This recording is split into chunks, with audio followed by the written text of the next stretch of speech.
Dear brothers and sisters, on the 10th day of Muharram in the land of Karbala, Imam Hussein alayhi salam, as he was given the last farewell to the women and the children of Ahlul Bayt alayhim salam. It was a small young child of Imam Hussein who sat on the floor crying, shedding the tears. When Imam Hussein looked at her, said, "Daughter Sukayna, سيطول من بعدي يا سكينة فاعلمي." Oh Sukaina, after my departure there would be so much time for shedding the tear. When you see me lying on the plains of Karbala martyred, oh Imam Hussein, they say Imam Hussein was martyred on the plains of Karbala.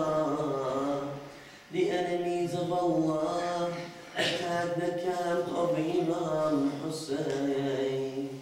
The women and the children started running in the desert of Karbala, each one calling, "Abaya Hussein, oh Father Hussein." One would be calling for her husband, the other would be calling for her child. No one to answer them, no one to aid them, no one to help them. Lady Zainab alayha salam was gathering the women, was gathering the children. It was Lady Zainab. Assalamu alayki sayyidati ya Zainab, ya laytana kunna ma'akum فنفوز فوزا عظيما. صلوات اللهم صل على محمد وآل محمد وعجل فرجه. بسم الله الرحمن الرحيم. الحمد لله نحمده ونستعينه ونستغفره ونستهديه ونعوذ بالله من شرور أنفسنا ومن سيئات أعمالنا. من يهدي الله فلا مضل له ومن يضلل فلا هادي له.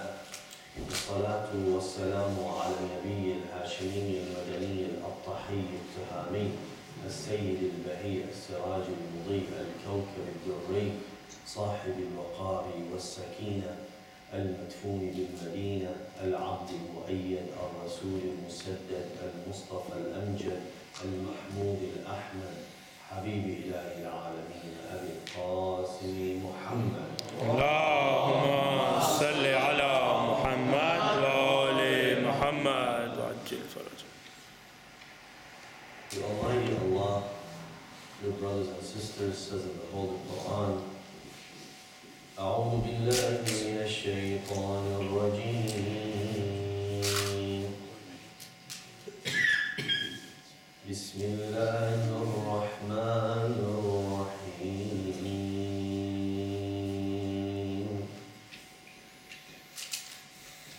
أمن يجيب المضطر إذا دعاه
صدق الله العلي العظيم. صلوات.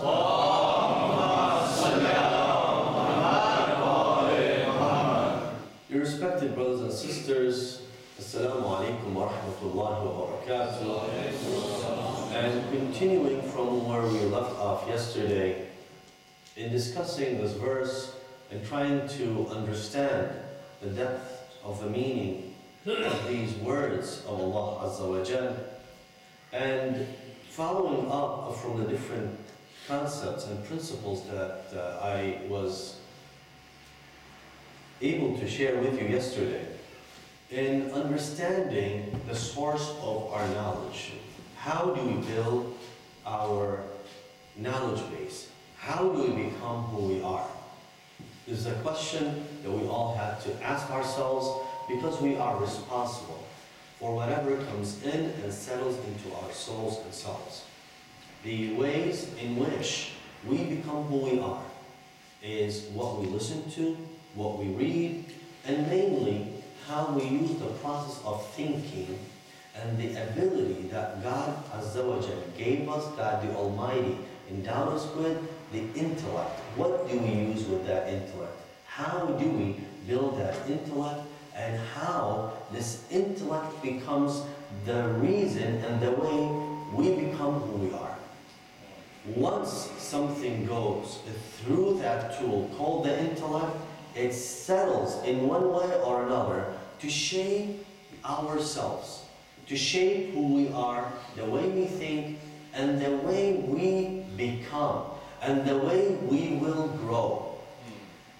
With how we become determining what we will become, it becomes important to realize that what we harbor within us, what we allow to come into us, is something of high priority. The choices we make, who do we lend our ears to? How do we learn? How do we get our education? Most of our time, the way we are educated through our schooling is using the tools of memorization. If you notice, we all go to school, and when we go to school, when we take the class, what do? Why do we take the class? How do we measure our success and failure? You find out that success and failure is measured through the exam we will take, and the quizzes and the tests that we take throughout the semester. That is why the purpose behind learning at that time is not understanding the topic, but passing the exam and getting those grades in the exam. Right or wrong? I'm not the only one who does that, right? I mean, if you look at it, most people, when they go to class, whatever class it is, they're trying to solve a problem, not because it's important to solve the problem, to know how to solve the problem, that this problem is something that's bugging them, but because they know at the end of the day there's an exam they have to pass, and they need to grade high in that exam. For what purpose? In order for them to get a high education and a grade and the best degree they can.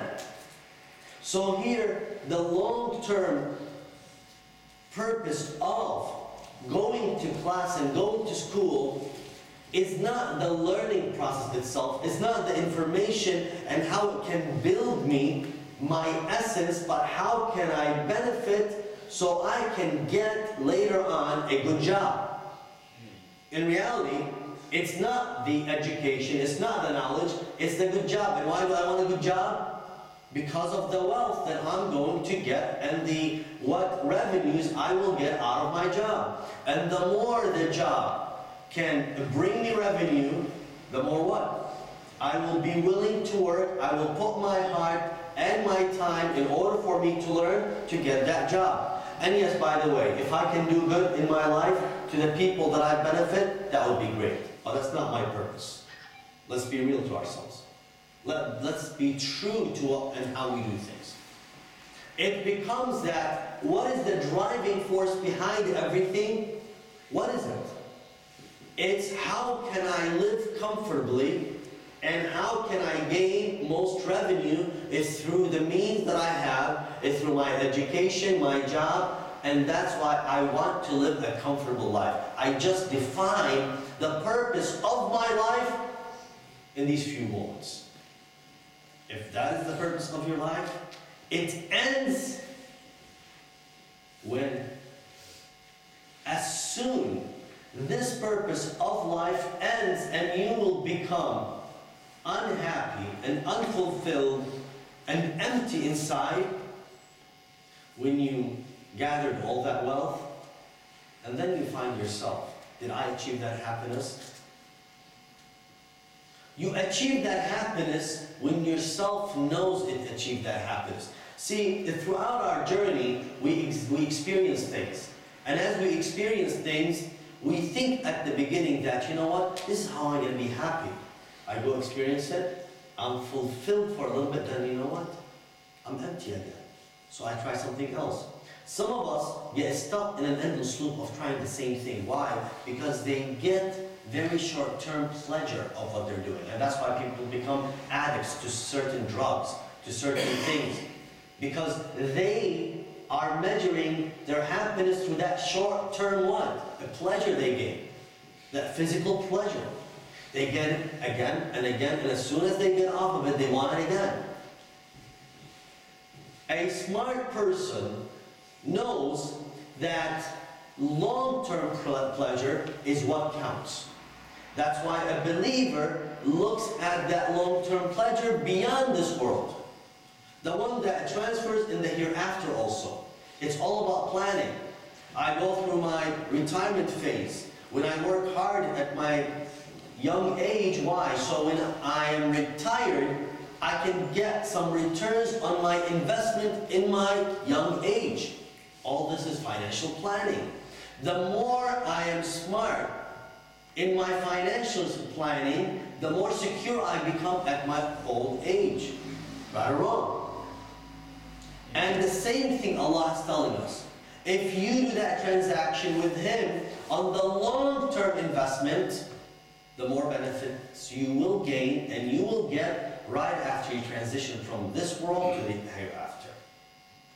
Having said that, it is vital and it's important to realize that the time you spend in gaining and building the foundation of knowledge in you is essential, and it will dictate your growth in the coming years.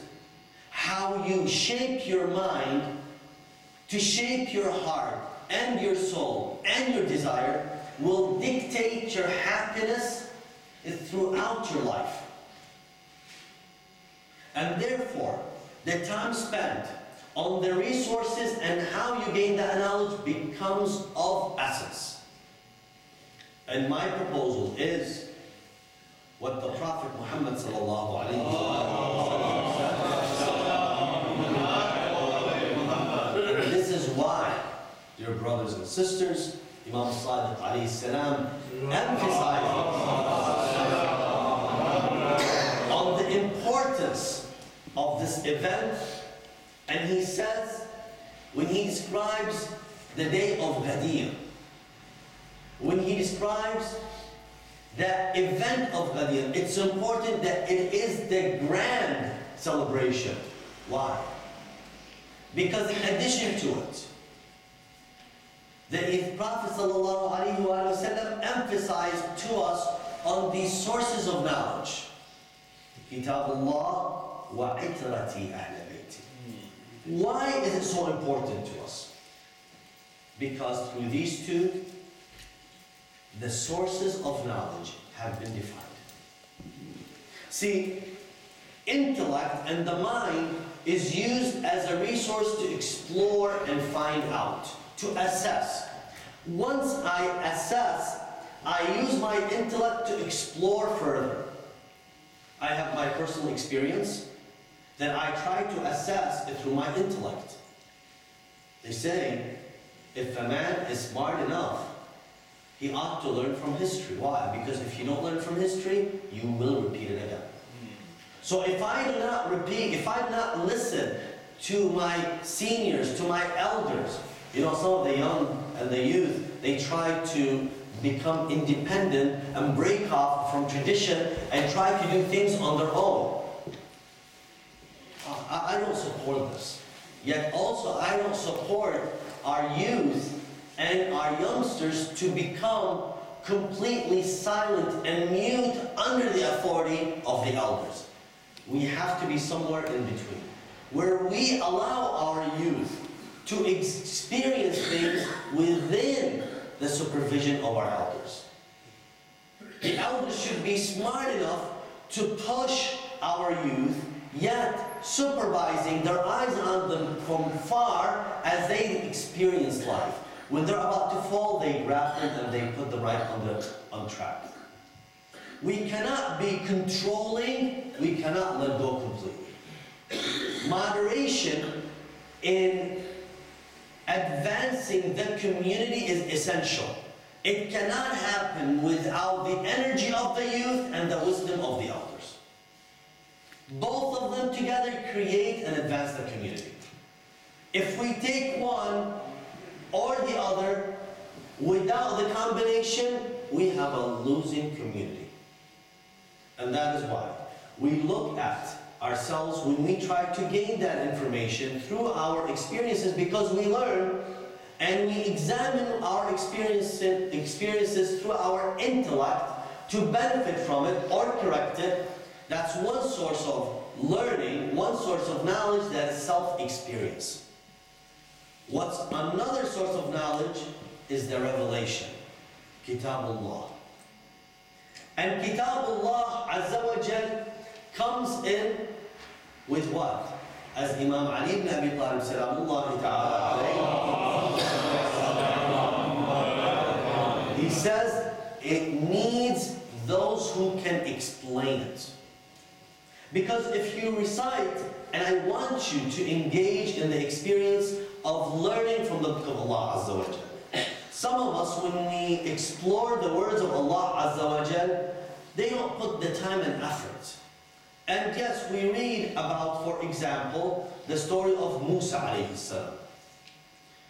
And we read about Musa alayhi salam and what happened to him right before birth.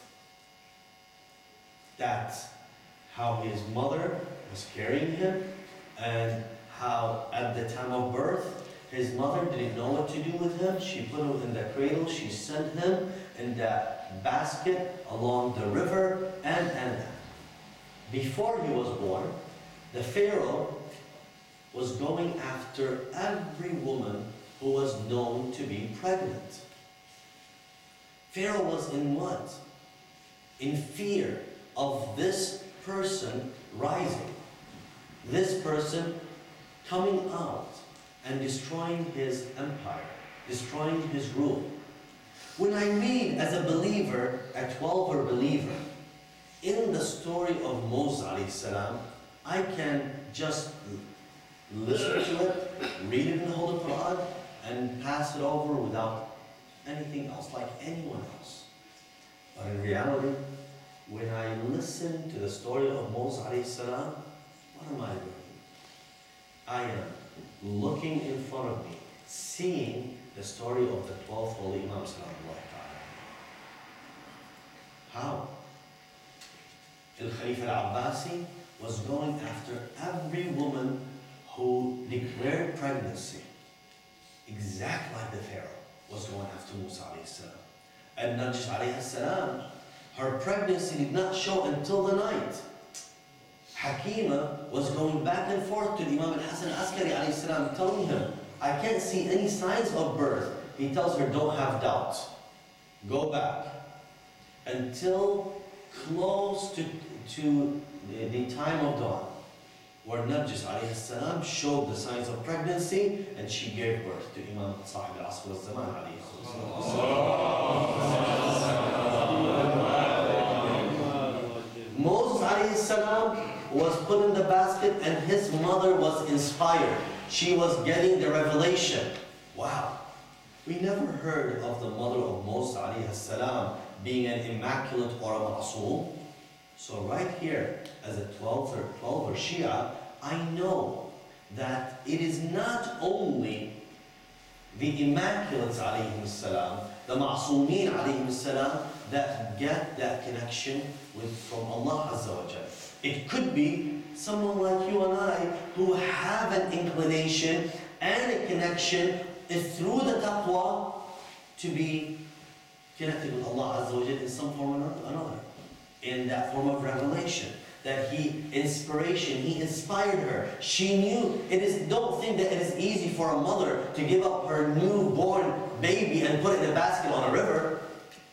That knowledge that Allah inspired the mother of Moses alayhi salam was certain that she did not have any doubt to do. She followed it.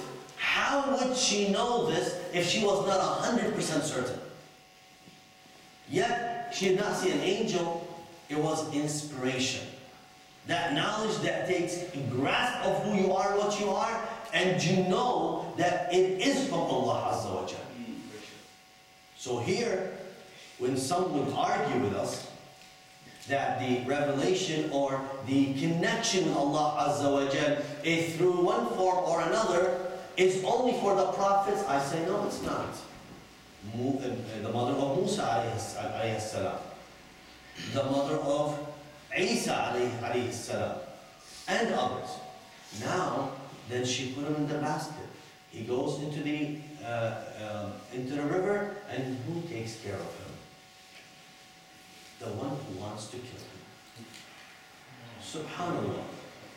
An extreme, intelligent way of protecting Musa alayhi salam. Those who intend to kill him end up protecting him. And Musa alayhi salam is in occultation now. Where is he in occultation? Where is he? He's in the palace and the house of the Pharaoh. Therefore, is he a true in occultation? Musa alayhi salam, while Pharaoh is looking for him, he's right in front of him. Musa alayhi salam is being asked by whom? Wanted by whom? The Pharaoh of the time wants Musa alayhi salam so he can kill him. Yet he is right within his eyesight. Our occultation of the 12th Holy Imam. Think about it. You think the idea of occultation is new? Musa alayhi salam, then when he fled the palace of the Pharaoh after declaring the message, where did he go? He went into another occultation. When he married the daughter of Shu'aib for 8 or 10 years, he was in another occultation. See, when I read the story of Moses, and my intention was not to go into the details, or when I read the story of Yusuf alayhi salam, when I read the story of Isa alayhi salam, occultation. What does it mean? For me, as a 12er Shia, that I am learning about the prophets from the Holy Quran, the Quran is telling me, listen, your 12th Holy Imam is right with you. Exactly like Musa alayhi salam was right in the center of the action. Yes, occultation means I might not identify him, but he's present with me. Occultation does not mean the absence of. It just means that I don't see him. It does not mean that he's not present with me. It just means I am not identifying him. And the problem with identifying him is with whom? With the Imam or with me? Is with me. Because why? My eyesight is like when I go stand to sight something that is far away. Some people can see, and I'll give you an example, the issue of the crescent. And I'm not going to talk about that, don't worry about that. But The crescent, some people go and see it and they have a hard time finding where the crescent is. Others, because they have a trained eye, they go outside, they look at it, and they can identify it. Why? Their eyes are trained. They've been doing this for a long time. Every single month, they try to go outside and spot the new crescent and train their eyes for when it's important for them to identify it. The more you train your eyes, the more you're able to see it. The same thing with the Imam alayhi salam. But this eye that you want to train, you don't see him through the sight of these eyes, but through the sight of the heart. It is that taqwa, when you tweak it, you're becoming more able to see the Imam alayhi salam. And let me tell you, this is a responsibility here. I'm troubling you with something. Later on in your life, when you ask, why do I not see the Imam alayhi salam? You go into what's wrong? Why is it I'm not able to identify the Imam alayhi salam? Let me go through a scenario. Imagine how many of you really, truly want to see the Imam alayhi salam? Some people are not raising their hands because they don't want to see. That's fine. Just remember, I asked you, okay? But let's assume really the Imam alayhi salam just appeared today. He entered this door. What would happen? We would go through that high of, oh my God, the Imam, this and that, and then what? Then what happens? The Imam knows what we do. The Imam knows how we do things. The Imam knows what we want to do. The Imam sees through us, right or wrong. Okay, now that he does, and we know he does all that stuff, how long do we want to be around the Imam? Oh my God. I'm not worthy of that. Myself, the inside me, what am I? Who am I? Am I really worthy to see the Imam alayhi salam? Probably he will not be pleased with me. I will be ashamed of myself being in his presence. I will not be happy not because of the Imam, because of me. So see why the occultation sometimes can be a blessing for us too? Why? Giving us time to prepare ourselves. What kind of preparation? It's all about building the inside. We talk about the Imam Salamullahi Ta'ala alayhi, yet we delay the Imam's appearance. We talk about the Imam Salamullahi Ta'ala alayhi, yet we are a major factor in his occultation. We talk about the Imam Mahdi alayhi salam, yet we are the reasons for his delay. And we know that. What do we do? Nothing. This is dangerous. When you don't do anything while you know, you're a factor for delay. And this is where we understand the occultation in light of the Holy Quran. As I told you, these sources of knowledge become important. Why?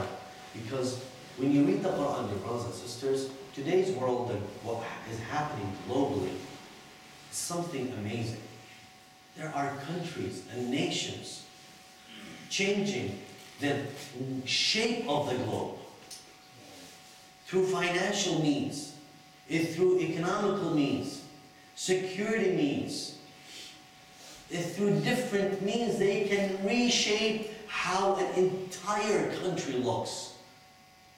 In just a matter of few months, dictatorships fail. And they just failed miserably. Subhanallah. And we thought, what would happen? How could they survive? Overnight, the might and power was being dragged on the streets. Others were found in a home. A few others, you don't hear of them anymore. God knows where he is, in what hospital he is right now. And more to come. Why? They did not learn from history. They did not learn from the Quran. They did not learn from Dua al-Iftitah. يَرْفَعُ مُلُوكًا وَيَضَعُ آخَرِينَ. He rises, he takes some high, and he takes some down. If we don't learn from the stories, Allah Azza wa Jal did not send us the Quran for the purpose of entertaining us. No, but for the purpose of us learning. You say, Alhamdulillah, I don't have any rules or authority. No one is listening to me. I don't have to tell anyone what to do. I'm just a regular, normal human being living my own life and minding my own business. No. You have your own kingdom to rule yourself. And the same thing that goes on others will go on you. The same thing. If you do not. I guess someone is really excited about the topic. If you don't listen to the words of Allah Azza wa Jal, if you do not learn from the words of Allah Azza wa Jal, the consequences are in the Holy Quran. And on the Day of Judgment, when we live the results of what we have done, يَوْمَ يَصْدُرُ النَّاسُ أَشْتَاتًا لِيُرَوْا أَعْمَالَهُم. On the day that people will be resurrected in groups for what purpose? To be shown what they have done. We can't say, no, we didn't know. No, you knew. Maybe you omitted that part of knowledge. Maybe you skipped that chapter. Maybe you ignored. Or maybe you were just too lazy. Maybe you just did not want to know. The choice is yours. The more you know, the more you'll be able to maneuver through life. The more you'll become what? Equipped with the right information, with the right knowledge to react correctly. Nowadays, our youth and our young adults, sometimes at a young age, in college, they make one mistake. One mistake. They might have to pay for it the rest of their lives, through their careers. Why?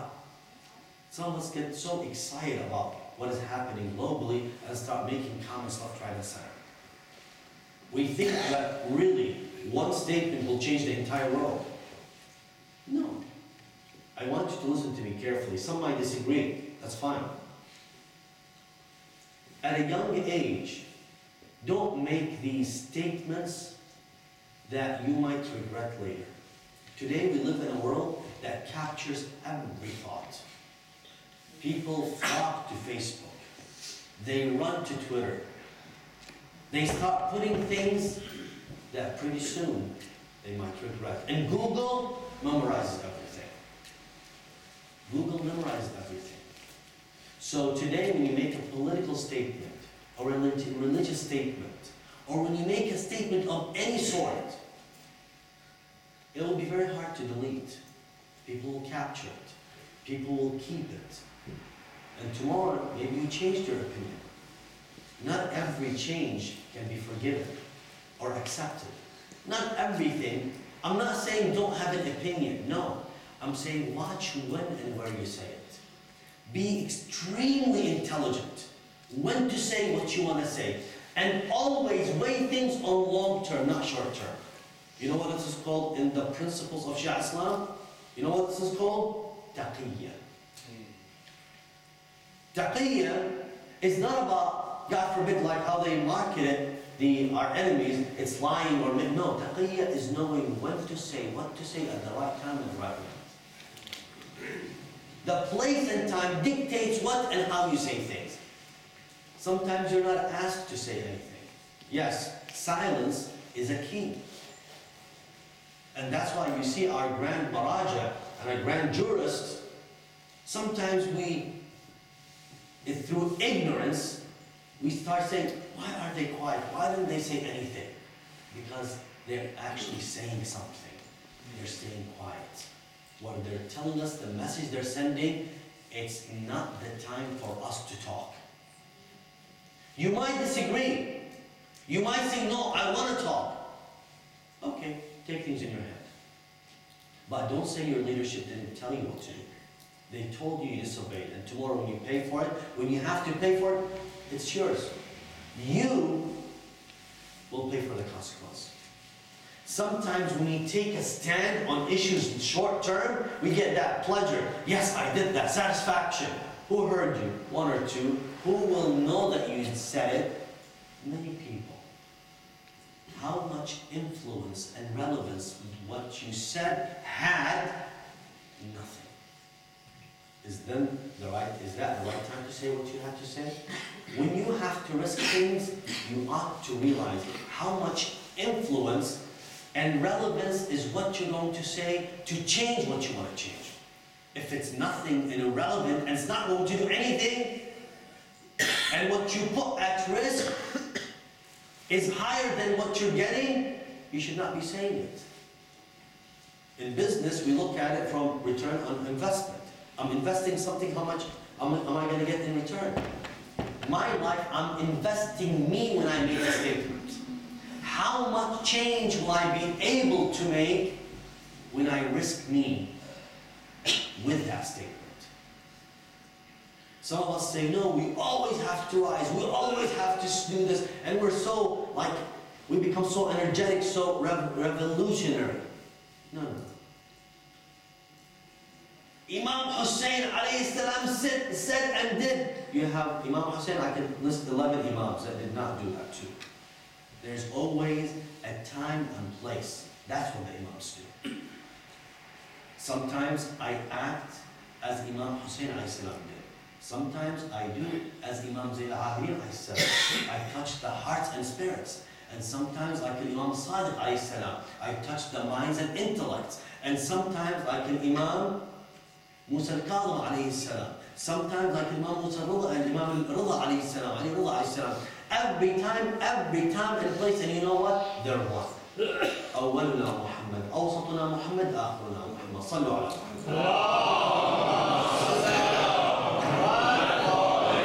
You find that the Imams, each at his time, did something different. And if you replace Imam al-Hassan was at the time of Imam al-Hussein, it would be Imam Hassan alayhi salam that stood up and rose against revolted against Yazid. And if it was Imam al-Sadiq alayhi salam in the time of Imam al-Hassan alayhi salam, he would have done with Muawiyah what Imam al-Hassan alayhi salam did with Muawiyah. We have to understand the way our Imams approach things and events. Why? Because we cannot be reactive individuals. We need to be proactive. We cannot be led and dragged into the event. We need to create the event. We cannot be just following, we need to lead. And sometimes we lead with silence. How many of us have you seen introduce an idea that changed the way people think? We can talk about our history. We can talk about our legacy. We can talk how great our scholars were. We can talk about the great scholars that passed away. But today, and I'm not talking about the Middle East, I'm talking about here, Europe. How many of us changed the way people think? You know, civilizations are built and based on ideas, on philosophies. Today's civilization, today's Western world is built on few ideas. And you'll be amazed. You will be amazed what can be done if you shake the foundation of these ideas. If you take them apart and you analyze them. You don't shake communities. You're not shaking countries. You're shaking a civilization. How? Through a thought, an idea. I can guarantee you, and I will defend this because I know this, very few people understand the impact of the late Grand Ayatollah Sayyid Muhammad Baqir al-Sadr rahmatullah ta'ala alayhi. We don't know the impact of this man and his ideas. You know why? Because his ideas mostly are still buried in his books. A lot of us think about Sayyid al-Shaheed Muhammad Baqir al-Sadr as what? Grand jurist. He had something great. He was able, through some of his books, to defeat communism in Iraq. What else do we know about him? What else do we know? Nothing much. Do you know, for those who study his books, specifically, a lot of people know our economy, our philosophy, his important books. In my humble opinion, these are not the important books of his. Actually, they don't even scratch the surface. One of the most important books and ideas is in inductive reasoning. He turns around the study of logic, rebuilding the way a human thought is and the theory of knowledge is, defeating all the basic principles on which today's Western civilization is founded on. But you know what? I tell you, and I challenge, very few people in this part of the world even have an idea what has been said by Sayyid. The most important book of his is not even translated into English. Wow. Here comes our role as 12-er believers. What do? We have this vast, what do you think Shaykh Sadr, how did he get his knowledge? Sitting in the Islamic seminary in the holy city of Najaf. How do you think this young man at an early age, a student of His Eminence, Sayyid al-Khudri, how did he become the way he is? He was challenged